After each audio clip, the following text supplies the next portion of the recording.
Hello and assalamu alaikum guys, welcome to my YouTube channel. Guys, today I have Nafeesa with me, one of our very dearest friend and I think a mentor I would say, because she is into marketing, she is into strategic planning, leadership, so many things she does, and I think I found a lot of guidance from her since I've met her, but she'll tell you all about this, so let's dive into it. So Nafeesa, first of all, welcome to my YouTube channel and this podcast. Thank you so much. Thank you. It's an absolute pleasure to be here. Thank you so much, Zain. Thank you so much for attending. So Nafeesa, before I dive into today's topic, just a bit of a background. What have you been recently doing, and what sort of work do you do, and what's your passion, if you dive into that? Thank you so much. So my work currently, I'm a marketing consultant. So I've worked in marketing for many years, and that's also sort of moved into sort of strategic planning and strategic focus around brands and brand building. So what I do currently is work with small to medium-sized businesses to help them set their priorities, to help them understand where they're going. And I think this is also the challenge, is that in today's language, strategy and planning become like, oh, it's the same thing. It's actually not. It's not. Right? So it's not, exactly. So that's number one. It's a quick marketing crash course. But with strategy, what we're really looking at is the choices that we're making, right? What choices are we making that will define the journey that we're going to take? The plan just gets us there, right? In terms of the things we do to get us there, right? So breaking that up for clients is something that I really, I'm very passionate about, to help them on their course. And then of course looking at the marketing to understand how we're organizing that, how we're looking at what we're doing, where we're doing it, what will get the most attention from customers that we're seeking to target. So it's all very interesting. I love it. It's very varied in different industries, so it's always that's really good. But have you always been doing this, or how did you come to do this as your own business? How did that journey begin? Yes, of course. So I worked in sales actually first for a software planning company. Then I'm into software as well, Nafeesa. I've got an IT company. I know you do exactly that. So this is planning software for factories, for example, right? That need to plan their space. If they're putting machinery in there, how do they do that, and where do they put the people? So it's all very interesting. I got to learn a lot of technical things from that. We're very much consultative selling, and it was a longer term sale versus a quick sort of, What was that in the UK or US? Correct, in the UK. Okay. Yes, in Manchester. Yeah, and then yes, my journey took me to America. So my brother lived in America, still lives in America, and so I decided just to take some time out, because unfortunately I got made redundant from the job I was in. It was during the financial crisis, and it was a good time to take some time out. And in doing so, I think I completely revolutionized and changed the direction of my destiny as a result of doing that, taking that time out. So, and that's another thing I'd love to say to your viewers is, don't be afraid of taking a chance. And Zain, this is your motto. Yes, I know. Life is all about taking as you know, life is all about taking a chance. That's one of my mottos as well. I know, exactly that. And it's so true. And I love that you prescribe to that and you live that, right? You do take chances. And that's something I feel, and we can delve into that, but it's something I feel I've done in my life also that have led to incredible opportunities, experiences and moments in my life that I absolutely cherish and would never change, right? And so Perfect. So yes, I took my life to America, and then when I was in America I worked in advertising, and I moved around a bit. So I was in Cincinnati, Ohio, then I moved to Seattle, still with advertising, but then I moved to Starbucks and went to the headquarters in Starbucks, which was very interesting, and an amazing time in my career for sure. And that's where I did more of the sort of strategy, the brand building around innovation. And then my destiny took me to Hong Kong with Starbucks. So I was then I was in so you well traveled, I would say. I say that to my family. I say I took the long way around home, right? I went basically around the world to get home. So now I'm home. But to your question, that's all of that is what has led me to this, because I think since COVID, I want to be back with my family, wanted to take care of my health, and really just do right by. And I think COVID opened up a lot of questions and moments, I think, for everybody, in terms of saying, well, what am I doing? Like, do I want to be where I am? Do I want to change where I am? And I think for me it was that question of, will I ever get back home, and what will that look like? And I think COVID really cemented that. So I came home, and that was great. But then obviously the question was, now what do I do? Do I work for somebody else? Did your dad persuade you to come towards accounting and help him over there a little bit? You know, thank you, Dan. Yes, that's exactly what happened. Like the many questions. He asked me 10 years ago, then he asked me 10 years later, and I said, okay, finally. He wore me down. No, but no, I think it's a matter of timing, right? And I think this was the right time to do this. And I realized too that I don't want to work for anybody else again. I really value my time and my flexibility and freedom. That's now become very essential to my life, and for many different reasons, right? And so I think I'm just really looking to pursue this in a very mindful manner. Which is kind of the topic of today as well, and correct, exactly, and to be honest, I think I can relate to that because 6 months ago I took a chance. I started a business which I didn't know if it's going to work or not. Do you remember I was telling you about that? By the end of 5th month, I think I was in a very good position. I think it takes people at least a year or two to be in that position, and I'm alhamdulillah already in that position. Yes, agreed. Because my style life is all about taking a chance and interacting with people, and it just, people get a lot of stress when they start a new business, but I started playing more games, sleeping more, and it's just everything happened on its time. I didn't take the stress of it. So as you said, I live by it. Yes, that's absolutely right. And I think exactly what you just demonstrated in that answer that you just said is that you allowed it to happen. It didn't, and that doesn't mean you resign yourself to, okay, what will be. Sure, I was putting effort, but not taking the stress of it. Yeah. Correct, and that's massive, because I think when you do that, when you add added pressure, added stresses, it detracts from actually what you're trying to do. So you've also got to just let things happen, and that's the thing. I mean, I think the universe, God, everybody kind of speaks in the same realm, right? In terms of getting you to where you should be and where you should be. So I think that's where the trust needs to come, to know that yes, God is the ultimate planner, and He will sort of guide us into where we. I think Nafeesa, that's a very, very fair point, and very interesting as well, because I feel like if I haven't had the journey, which I've discussed in my previous podcasts as well, with some other friends, that when I had this journey, your self-discovery, faith, and all of that, that actually prepared me for what's to come, which happened with my business, with other things in life. So I used to think, why it's so difficult and why I'm going through but now I understand, if I haven't been through that time, I wouldn't have become the Zain Ali or the guy I am today, alhamdulillah. That's right. So but I will actually talk about how if somebody is interested can contact you about marketing and all the realm you can open for them. But we'll definitely touch upon that at the end. But what we can do is we can let me ask you then what's the topic today and why you chose that, and then I have some questions about that as well. Fantastic. So you asked about my passion. That was the last question you asked me, which segues nicely into my answer now, which is health and well-being, honestly. And I think going through the various things I just described, I think for a long time it was very much about work first, and everything was about work, right? I remember having those nights I would have 3 hours sleep because I was constantly online and just thinking about work and being there for the client and so forth. And you're like, what am I doing? And that was in my 20s, and then getting into my 30s, now in my late 30s, you start to think, there's got to be more, and there's got to be a balance. And I think that's where I've found now is this really trying to find this this good balance in life and in work and with health and with family and so forth. So for us today, I really wanted us to focus on the health and well-being factor, and really just to kind of focus in on just a couple of points that have helped me. And by no means do I want to preach to anyone or say you must do this. It's not that. It's more, if anyone takes anything away from this today, it could just be intrigue and interest to say, that might work for me. Well, maybe I'll go research about that. That would be an incredible thing. If one person does that today, that would be incredible. I think that's what my aim is, and when I make videos, I always try to do that for what is helpful for me, and I share that. Even if one person, as you said, take it away, that is a big success for us. That's what the main thing. And your topic is actually coming at the very right time, because I had a couple of questions about fasting as well, may relate into that, because Ramadan is starting in a couple of days. That's and so I think that would be quite interesting. So how would you as you said, it was mindfulness, and was it a lot of stress which brought you a lot of work, family, or some other indirect issues?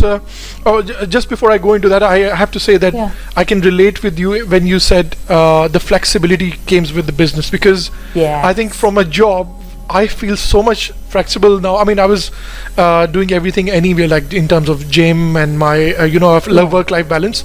But since I started a business, I can now, I don't think I can go back to the job now. No, agree. I'm with you. Exactly. It's just a complete different world, right? And I think for anyone watching, if they're thinking about, is this something I can do and I don't quite feel brave enough, try it, honestly. We both are examples, guys. We are both examples. Yes, we're here, exactly. Because in the end, you'll always get, I mean, you know, the credentials you have, the experience that you have will always get you a job, right? There's always going to be jobs that people are looking for. So, or employers are looking for people. But to do this takes time and nourishment and so forth. But if you can do it and you can live your passion, why wouldn't you? Why? Honestly, right? I'm living that passion. If you say you're living your passion. Yes, agree. Completely agree. So, yes. So no, definitely perfect. Very well said. So Nafeesa, coming back to that question, what you want to touch when you said you want to touch upon mindfulness, health? How you want to start that, or initially what motivated? Was it work stress? Was it what was your main indicator? You dived into that. Right, yeah. So I think exactly all of the above. The work stresses and just thinking about my health in general. So one thing I probably should share actually is that I have an autoimmune disease, which is rheumatoid arthritis. So this is something people will be familiar with arthritis, but it's an autoimmune disease, which means that my body basically attacks itself. It attacks the joints in my body. Which can then reduce the fluid in the joints and then the cartilage and things, and that's why replacements might be needed of the body, of different parts of the body. So this is something. So how is it different from the normal arthritis? Right. So Nafeesa? yeah, great question. So there's actually many different forms of arthritis. So rheumatoid arthritis and osteoarthritis are the most common. Now rheumatoid is, like I said, autoimmune disease. Any age of person can be affected by this. Okay. Is it genetics or is it? It can be genetic, yeah. And I say can be because I think you can carry the gene, but it may not do anything. Okay, I see. Right? You may not feel any symptoms. So I think it's just something that's but with osteoarthritis, generally they say the medical community, that it's wear and tear. So imagine an athlete, for example, they're constantly wearing their joints, right? They're running, they're doing whatever. It can cause degradation in the joints, and older people naturally, because they're getting older, and that tends to happen. Now that doesn't mean that there aren't things to help prevent that or help you along the way. And of course, there are lots of pharmaceutical drugs that will help people. And I was on that path. I mean, I've had this for 19 years. What age did you suddenly found that out, or you knew that since your teenage or something? Yeah, teenage years, exactly. Okay. Yeah, right. And at that time, it's also experimental when you're going through it, because the doctors don't know. They're like, okay, well, the inflammatory markers are telling us you have this. Yes, you're getting pains in the places that we generally get pains, so in your hands and your feet, knees. And so, okay, let's give you some drugs. Now, I think this is something I also want to talk about, that is the general Western approach, right? We've got a disease, right? We've got a disease, here are the pills. Doesn't matter that your biology is different to my biology. We're going to give you the same type of pills, irrespective if it's going to work for your body. Now, it can react, and I'm not trying to demonize the pharmaceutical, and so please, not if anyone watching, I don't want them to think I'm saying that they're bad. They have their place, and they absolutely help me live my life, in a very fulfilling way, and I did some great things because I was on them. I'll be honest, because I wasn't held back. But going back to your question, I took a turning point over the last 4 years to say, you know what, I'm going to try without them. What if I can not be on the pills? And because I should also say the pharmaceutical medication is very toxic. It's very powerful. It has side effects as well. Correct. Yeah, exactly. And so what I found, and with the medical team I was working with, was that there was huge effects to my gut, and to the way I was digesting food. My nutrition was not as good, and it can spur on other ailments, unfortunately, diabetes, heart disease, cancer maybe in some instances. It's unknown though, right, in terms of what that it could or could not happen, but there's a chance that it could. Yeah. So I just took some very good advice from some consultants I worked with around chronic pain, which is what this is. And they directed me through this, around, and I can give you the details of that.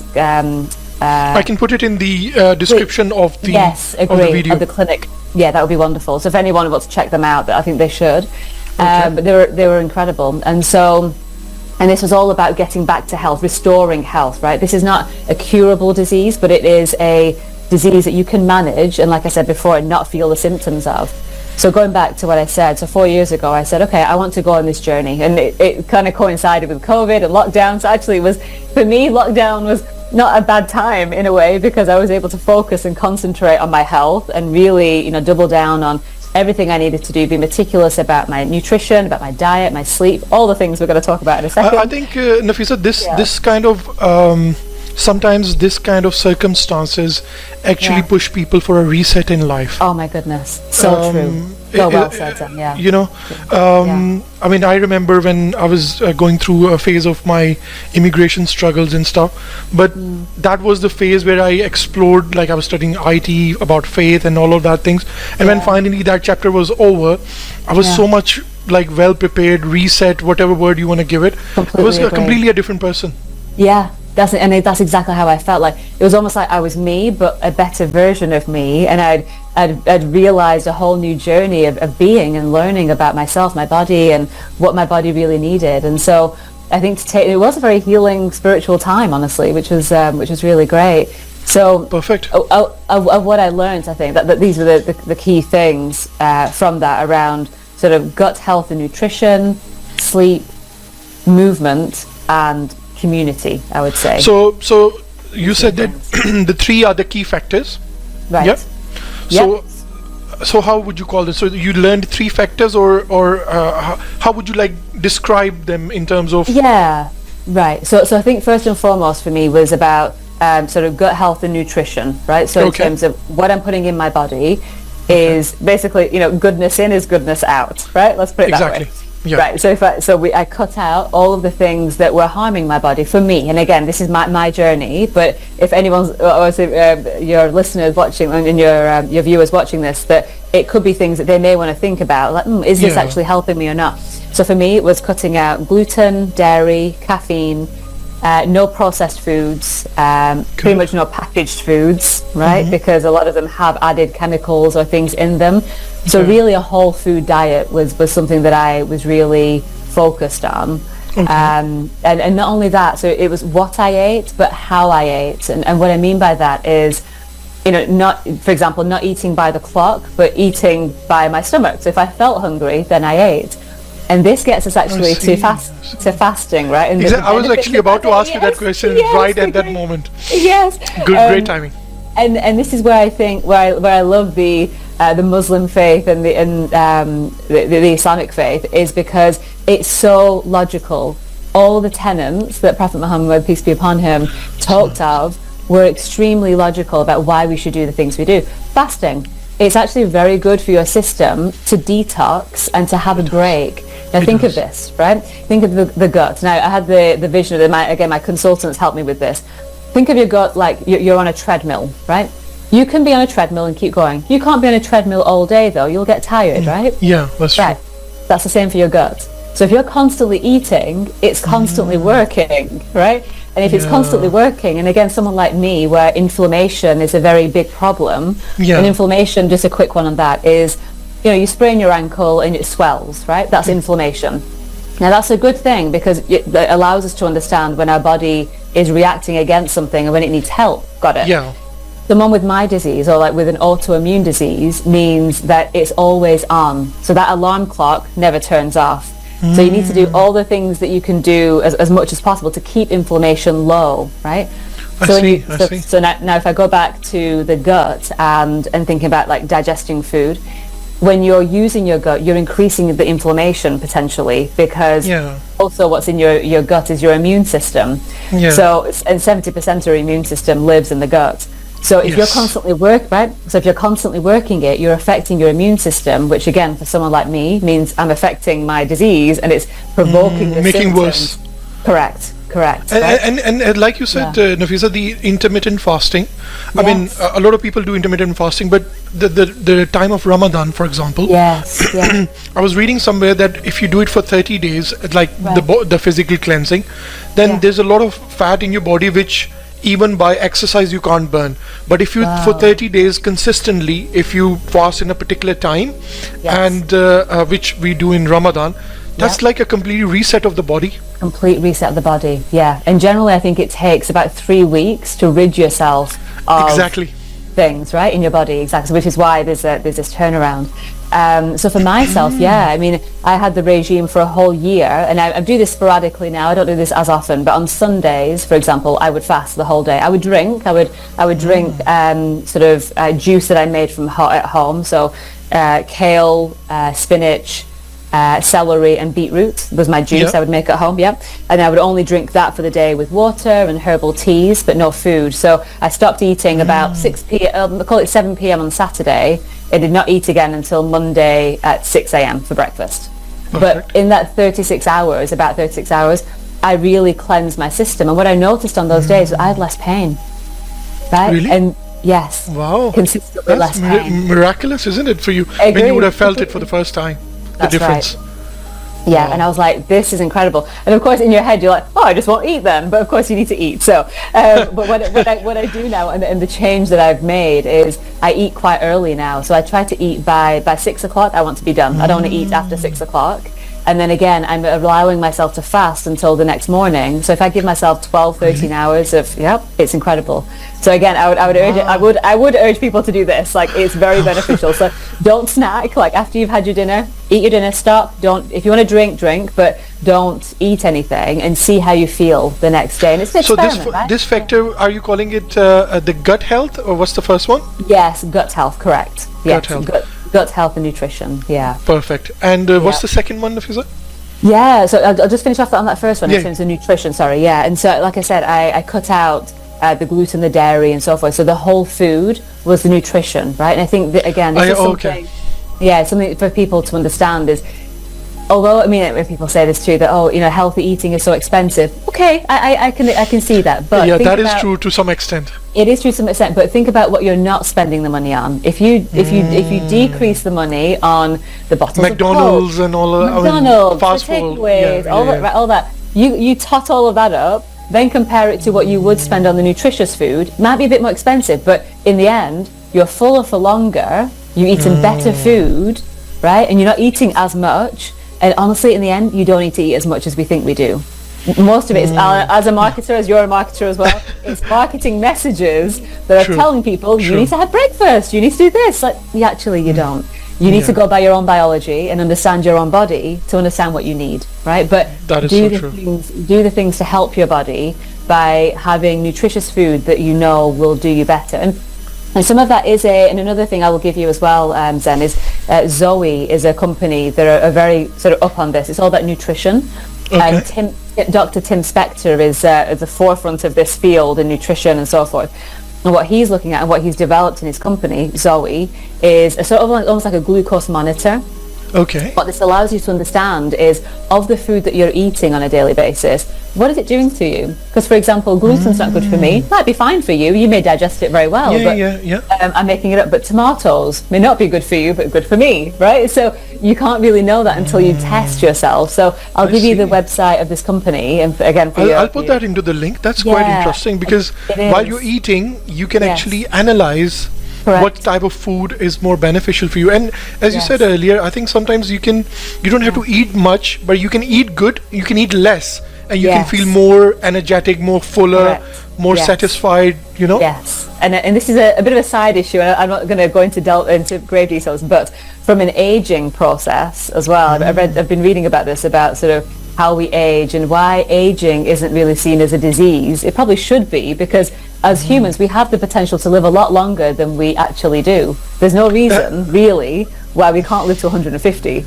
right? Yeah, that's very true. Very true. Right? Okay. And what studies have found, actually, is that it's if we eat a little less, and if we think about periods of fasting and things like that, that actually extends life. Now, there's other factors included in this for sure, but there is a lot of evidence to suggest that we don't need to eat. I second you on that, because To be honest, sometimes when we are chatting with friends, one of my friends said, Zen, what you really want in life, and I said, what you really desire is. So, and I said, the youth for forever or life for forever, which is of course in the afterlife Allah has put according to Islamic belief. Sure. But that's very true that if you eat healthy, or if you don't eat that fast food, or don't like overuse yourself, it comes with everything, not only with food, with your sleep, with your exercise, how active you are. If you have that balance, I've seen those people be, you can say, more youthful even until their 50s and 60s. Like Imran Khan is a very good example of that. Pakistani Imran Khan, because he had that sort of lifestyle. Yeah, he still looks so young. He's in so I mean, and look at someone like Jennifer Lopez, for example. I tell all my friends, exactly. She's redefined 50, right? She looks like she's 35 because she's been very mindful about the things that she does to her body and how she treats herself. It's very interesting. J-Lo, she looks like she's in her like 30s or 40s or something. Yes, agreed. Wow. She's about 55, about 54, 55 now. She doesn't look that. No, agreed. Which brings us to the second point then, Zain. Yep, is sleep. Oh, that's my favorite. Me too, exactly. I feel like, Nafeesa, if I haven't slept for at least 7 to 8 hours, the next day is going to be a drag for me. Or unless I have a power naps, sometimes I have power naps as well. But it helps a lot. I mean, I'll let you go into detail. Thank you so much. Yeah. Well, I'd say, and again, we'll have another link here that I'll send you. But Professor Matthew Walker is someone who is very notable in this arena of sleep and the studies that he's done around the effects of it. And just to give you a holistic sort of view of this, the effects that sleep can have on your later life in terms of offsetting or not getting things like Alzheimer's, Parkinson's, cancers, because of the sleep that you have. And the big thing that this relates to is plaque.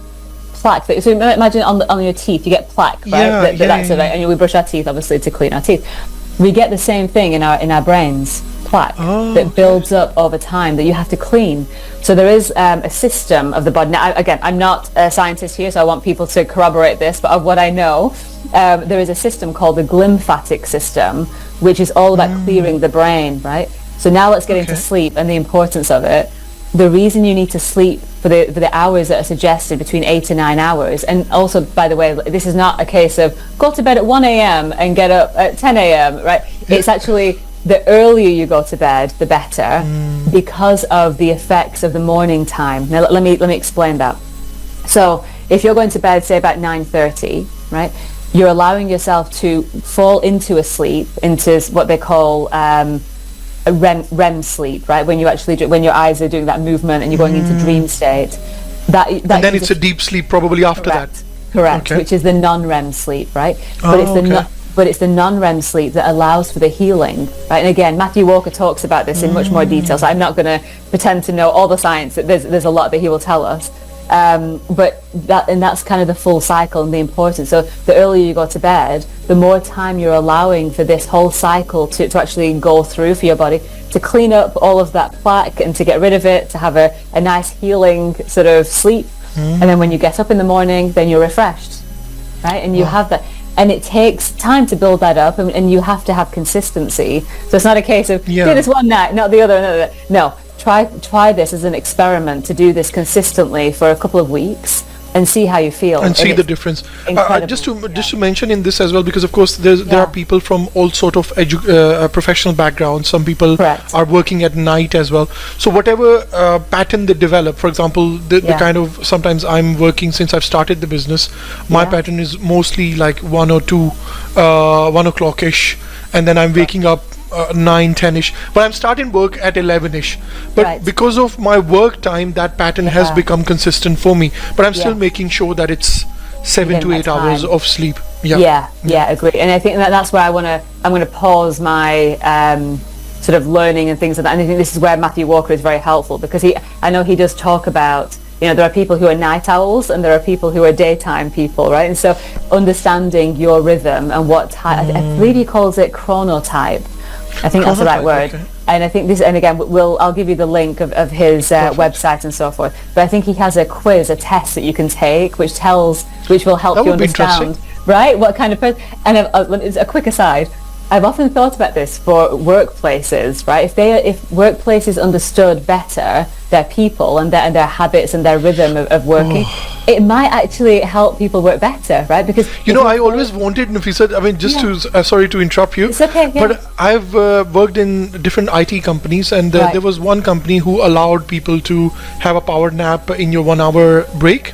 Right. And that particular job, I felt so energetic, so refreshed. Yeah. I used to sometimes, half an hour eat something and then for half an hour power nap and come back refresh. Great. Right. But not every company does that. No. They don't. And I think in the States, like Silicon Valley, right, on the West Coast, Facebook, Google, they kind of prescribe to this because they know. Well, yes, also like you said, developers and computer programmers, they're working quite late into the day or whatever it may be, so they know they need to work with people. But yeah, understanding that is massive, because if you're forcing someone to work within a prescriptive timing, but their body is not really that way inclined, then you're not getting the most out of them. So all of this that we're talking about really is about how to get the most out of yourself, your body, your mind, to make you not necessarily just work more and work effectively, but be a better and happier person, right, in life, and feel better about the things that you're doing, the choices that you're making, the decisions that you make in life. It all stems from how you are as a person. And think of it this way as well, like, with a car, you wouldn't put diesel into a petrol car. Right? It won't work. Same thing with us. If we don't do the right things the input into our bodies and our lives, then how can we expect to do well in life and be a good spouse or a good sibling or a good child to our parents? Like, we can't. So we have to help ourselves, I think. So as we've been talking, the 3 key things that we've really been highlighting today have been gut health and nutrition, sleep, and then exercise and movement, which is kind of also segued into community. Right? We'll talk into the 4. So with exercise and movement, now I think a lot of people, we get caught in the trap of we must get to the gym and we must work hard and blah blah, and that will get us to the right weight. Actually, no. Food will get you to the right weight, because that's actually what links to weight loss. Done in a very healthy way, of course. Shouldn't be done in a bad way. But exercise really is more about toning. And again, if you remember, I talked about Zoe and Dr. Tim Spector. Yeah. He talks about this a lot and says, look, it's really about your nutrition. If you get your nutrition right, your body will follow. And really, as humans, we're not supposed to be overweight. That's not really the way it should have been. But things sometimes, they happen as a result of other ailments that have happened, and that's what leads us to our bodies changing and so forth. But on the grand scheme of things, your nutrition really dictates your body and so forth. Exactly. I mean, a lot of my gym mentors, I'll just tell you on that. They say that nutrition is 50%, and 25% is your sleep, and 25% is the gym. Now, I go to gym quite regularly, at least twice a week. And I can completely agree with you on that, because no matter how many times you go to the gym, if you're not eating the right kind of food, it will not tone your body. Yes, correct. And that's what you need. And this is where the movement comes in, right? So I think, yes, you can do the high intensity workouts, you can do all of that, but really, your body doesn't need that much movement. If we go back to hunter-gatherer times when, we were out there looking for food and exploring, spaces and areas, it was walking. That's what did it. We weren't like going to the gym and pulling things. It was, that was it. And hunting. So that, exactly, right? So these are the motions. So if we think about that, and I do Pilates, that's something very close to my heart.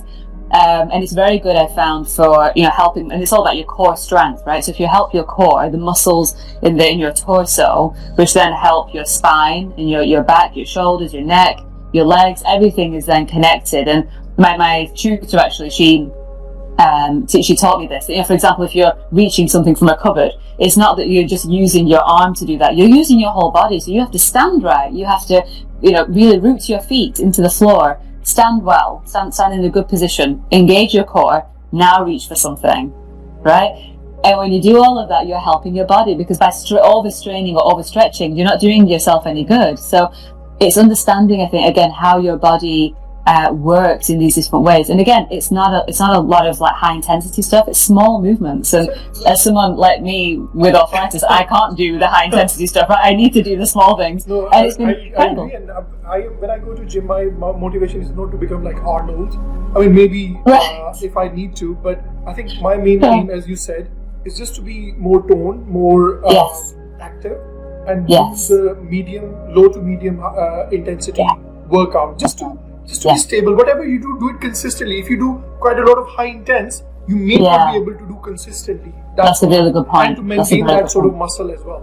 Yeah, that's right. And I think going back to the very first point, we said about nutrition, this is where protein is very important, right? Because helping to build the muscle, that's all the amino acids, sort of the building blocks of protein. So you need to get the right building blocks in your body, exactly, right? And to have the right foods to do that. So again, as we've seen, all of these factors are coming into play. And so the movement then is very important. So I definitely urge your watchers, your listeners to really think about what movement they're doing, and even if it's just you do a 20-minute walk in the morning, do it. That's incredible for your body, or right? Swimming, maybe 20 minutes, half an hour. Swimming, absolutely, right? Anything like that. I mean, swimming's great because it's low impact on your body as well, which is great. So movement is incredible. Now, I sort of segue this part into the second part of this. Which is a very interesting part. Which is about the community, right? Yeah. And so why this is important now. Because before you go into your second part of I had a question. I think I remember asking you that earlier as well once. Yeah. That when you said community, and I particularly focused on our community, Pakistani community, Indian community. Your parents maybe, or their parents came to the UK or to the US or Canada, mostly immigrants.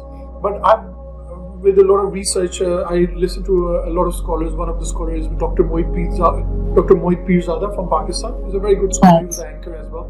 He's a doctor. So when he gives his analysis, he often says that a lot of these immigrants from India and Pakistan, they are economic immigrants. They are not ideological immigrants. The way to differentiate between them is that, for example, Palestinians are more ideological immigrants, whereas Pakistani, Indian, Bangladeshi, that sort of people are usually looking for good money. They're looking for, maybe sending back home money to their relatives because things are not that great. So he said that this is why, according to him, a lot of Indians are in politics in US or in the UK, and Pakistani community is there but not as active.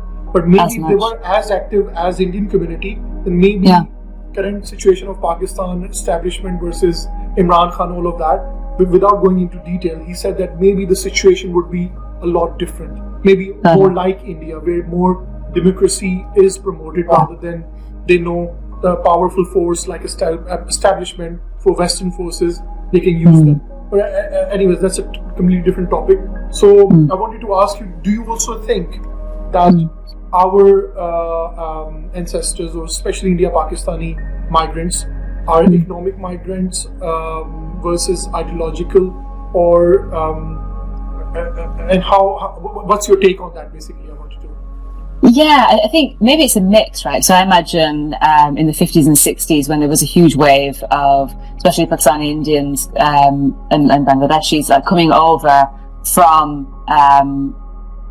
Southeast Asia, coming over to England, it was absolutely an economic reason, and the thought of, we want to go somewhere where we can earn money and we can send money back home and stuff like that. And for a lot of people, it was, we'll do that for a few years and then we'll go back home. Well, a lot of people didn't go back home; they stayed here, right? Exactly. And you find that, I mean, thinking about sort of the Ukrainian war, and God help all of the people that are going through that sort of atrocity, is they're coming here, and the likelihood is they'll stay, because once you settle, you've got children, they're in school, and it's like they're growing, they get a sense of community. And I think this is the key, right? So going back to the point of community, is where we establish our network and community, we become the sort of the product of that and the result of that, and our sort of our thought processes and the way that we help ourselves and others comes from our environment and our surroundings.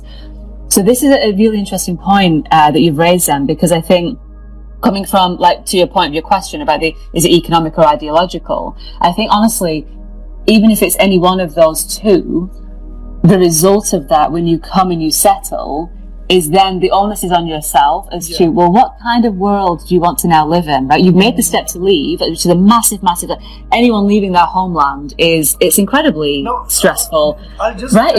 Exactly. It's so true, because a lot of Pakistani people, once they lived in UK, they want Pakistan to be now like UK in terms of system. Right. Right. Yes, absolutely. And I did anthropology as my degree, and that's one thing I learned. There's a scholar, and I forget his name now, but he talks about this in terms of ethnic colonies, right? So people moving from whatever country they've come from, they come and they settle. So let's say a huge Asian population is around Lancashire. Right, Manchester, Blackburn, those areas, right? And you see there's, in Rusholme, for example, Winslow Road, you see like there's a huge contingent there. That's like the curry mile, right? So the longest mile in Europe, I think, of Indian restaurants. Excellent. But people have come and they've settled and they've made it their own sort of world. Now that's great. I love that because it's a sense of community and you're with people. Sense of identity. You know, correct. Agree. Yeah. Now, where I think, and this is the sort of the talk track I wanted to express with you today, is that that's wonderful. I think having that sort of core, that nucleus of connectivity of the people that you're with is excellent. Where I think it helps our brain health and our mental health is to explore new areas, new groups, new people that you may not have met, right? And I think sometimes when we become a bit too closed in our sort of communities or in our groups, that is the world that we know, and then we alienate ourselves from other aspects of the community and society. I'll just connect something with it because it was a really, really good point, Nafeesa, and I remember talking to you about this very briefly. You said that community and we want to meet new people. I've spoken to you about this, that I felt like in Pakistani culture, community, it's more a community-based lifestyle.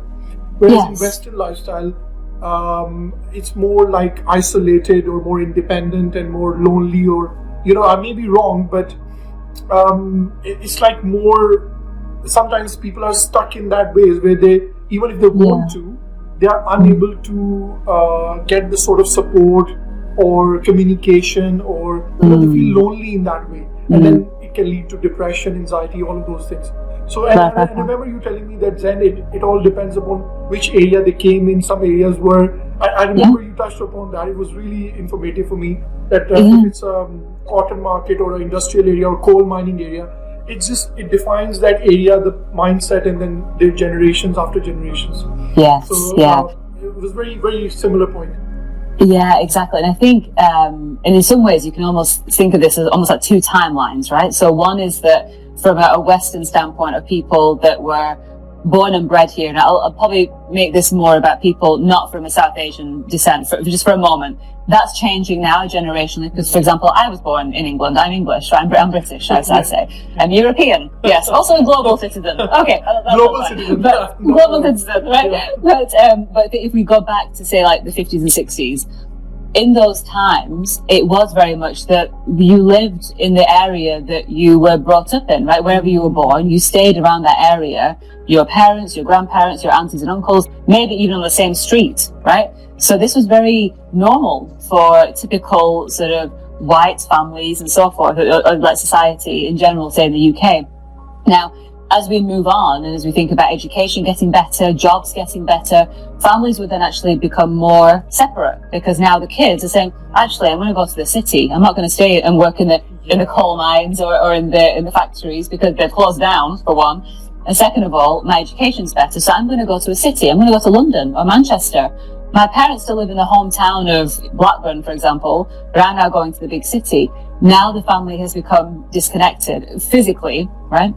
And so that just becomes the norm. And so going back to your point, where arguably the lifestyles have changed, where people become a bit more insular, a bit more on their own, and maybe families, and maybe parents are, you know, maybe a spouse is deceased and the mother is by herself, but her children are away working either in the big city here or they're working globally, internationally.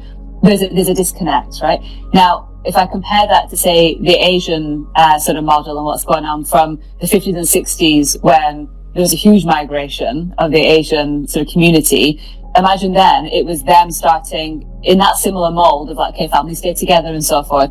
And we're still in that sort of mold. But again, education is so much better now. So for the likes of you and I, look at us, we're running our own businesses. Yeah. We're educated people, right? We've lived around the world. We're traveling everywhere. So our families are everywhere. But what's helped us is technology. Because now we can think about the digital. Technology, logic, correct. Vision. Yes. Yeah. Right. And so now you see that a lot of sort of Asian families are going through arguably what sort of typical white Caucasian families were going through, Western families. English families. Yeah, exactly, we're going through, which was now their families are becoming a bit more disconnected because they're moving around and so forth. That's just the nature. I think that's also the nature and evolution of society and of culture. I think culture and Islam still playing a bit of role. I mean, they are maybe disconnecting, but it's still the ties of culture and religion is keeping them intact. Yeah. Which is why I would say not exactly like maybe English culture. Sure. But I think the religion or the culture does play in keeping those ties in a way, maybe the connection with the family members. Yeah, that's a really good point. I think a sort of a happy mix. Yeah, I agree. And I think sort of another area I wanted to explore with you, especially around community, is this sense of spirituality as well, right? So whether or not we're religious or not, it's not really about that. It's more about our connectivity with ourselves and something that we believe in, right? We have a purpose, we have values. There's something, and if you have a religion or something you thought that's incredible and that's wonderful, it's a very personal thing. Yes, right. It's a very personal thing. But whatever that is, it gives you hope, and it gives you inspiration. And I think that's where the community thing comes in to say, you know, if you have that sense of community in people, and that's where I think the Islamic, so from an Asian standpoint, especially where Islam and the faith is very useful, is again a very interesting tenet from Prophet Muhammad, peace be upon him, is coming together and being together, and whether that's reciting the Quran or being together and just Ramadan or Friday prayer time. Yeah, it's a community. It's a kind of event where everybody's coming together. That's right, and it's a hub of activity, right? You're not by yourself. You can pray by yourself, of course, but going to a mosque and having that sense of community and group and belonging is huge, and that also does so much for your body and for your mind that it's very, very important. So I think all the things that we said, just recapping from the gut health, nutrition, of course, that's something you do yourself. The sleep, very much for yourself. The exercise, you can do that with somebody. And that's why I think it's linked to community. If you can do that in a group, do classes or go to the gym with someone, that, it spikes your dopamine levels, your serotonin levels, and makes you feel happier, right? And so that we shouldn't miss that part, I think. That's where, yes, technology is great, but nothing can really take away from the impact of being with someone and having that connectivity. As you and I do when we meet in a coffee shop, right? We'll just have a great conversation and we feel it. We feel that energy and that chemistry because it's like, yeah, I feel really amped up now because I feel so happy, to be seeing my good friend and having a good chat. Yeah. And to be honest, I think you recapped it really well and summed it up really well. And I completely agree that all these things have such an impact in your life and can completely change. If somebody's feeling anxious or depressed, or if they even start doing some minor baby steps towards these key factors, then they will definitely see a change. Of course, nothing comes in a day. When I started gym, everybody used to say, your body might not change. I didn't listen to anything. I continue doing it. My body genetics are different. Maybe it take me 2 years, with somebody might be 6 months. But I'm happy with that. Alhamdulillah. So that's your journey, right? That's your journey. There's something else I would say, Zain, also, and again, we're going to add this to the links, is there's a very interesting man called Dan, I can't say the last name, I think it's Buettner, but he did a Netflix series called Live to 100, and it's incredible. It's a 4-part episode sort of series, and he just goes around the world looking at people who live over 100, and how and why do they do this? And essentially, there are blue zones, and these blue zones are called because people live over 100. And it's places like in Japan, in Sardinia, in Greece, and different places. And the connected, I won't spoil it for people who are going to watch it, if they decide to watch it. You can follow on Instagram as well, he has some great sort of advice. But a lot of these key things that I've talked about today are related to what he talks about. And it's the thing, and I think that's the thing, it sounds so simple, but what you just said is key, is that it's the consistency that matters. And yes, you're going to have, an off day and you may need some, sweet treats and you may have a bit more sugar than you want to have. Maybe. Sure, okay, it happens, right? But if you can make the mainstay of your diet, the mainstay of your week to have better sleep, the mainstay of your week to have the exercise and to see some friends in person and have that connectivity, then you can't go much wrong, honestly, right? Because you're building that rhythm and that momentum in your life that can be sustained. And Nafeesa, I think I listen to people I'm inspired from are Imran Khan, Nelson Mandela, that sort of leaders. So Yeah. I completely agree with you on that. That I've seen a lot of people who are way better than me in skills and a lot of things. Like Imran Khan said the same thing as well, that he saw players Yeah. who were far more skilled. But one thing which they really lacked, which made him a better leader, where I thought that between my friends when I was in school or college, how I was able to probably perform better, is that I was maybe not as talented as my friends, but I was more consistent. Right. So that consistency probably made me a little bit unique than maybe a lot of my friends who were more talented than me. It's a And really I good feel point. like consistency is the most difficult thing to achieve. It's the most difficult. And Completely Namaz agree. helped me in that, to be honest. Namaz That's was great. the thing in my life which was from Yes. the age of 16. Yeah. Everything else in my life which is consistent is because of namaz. Alhamdulillah. Yeah, and thinking about that, I mean, yes, praying 5 times a day, again, go back to the tenets of Prophet Muhammad, peace be upon him, is that it allowed us to be very sort of systematic about that, to remember, right, to remember God and remember our religion and remember our community and our faith. And it worked, but it's consistency through the day, right? And it's something that you can then work around and so forth. So it's, I think, finding those elements in your life that you can remain consistent with and helping yourself just be happier and feel better. I mean, why wouldn't you want to do that for yourself, right? Exactly. That's important. So just Yeah. to ending up the video, I would just like to ask you, Nafeesa, how would if people, initially you said that you were doing marketing and strategic Yes, yeah. leadership and all that. In the end, would Yes. you like to tell a little bit about how people can contact you, any website, any email? But I will also Yes. put that into the description of the video. Thank you, yes. But do you want Thank to you just so much. touch upon that before finishing the video? Yes, certainly. So I would say email is probably the best way, so I'll leave my email with you. My website actually is getting just redone at the moment, so I'm not going to give you the Because website just yet. let me add this, Yeah. because I'm an IT expert and Yes. I provide websites, apps, and all of that. So probably you let me know and I'll design that for you. Thank you so much. So probably in the end a bit of marketing pitch from me, but I think it would be good that if you have your own website, people can. Yes. You can put in That's right. your work wise, I'll put- but you can yes. put a page over there where you can say your mindfulness or the things you do, like which you explain in the video. I think Yes. people can see you in there, in that website. Yes. So you can Yeah. personalize it as well. Thank you so much. That's a really great point. Thank you for that, consultant. I will take that tip. Thank you. For that, Thank you because so much. Supportec, I'll just mention Supportec Limited. Excellent. Perfect. But yes. But just if you want to just tell me your email just before I finish. Can Yes, you wanna certainly, just yeah. spell it for me, please? Yes, absolutely. So Nafeesa, that's November Alpha Foxtrot, Echo Echo Sierra Alpha at rmcuk.com. Perfect. I've taken And it.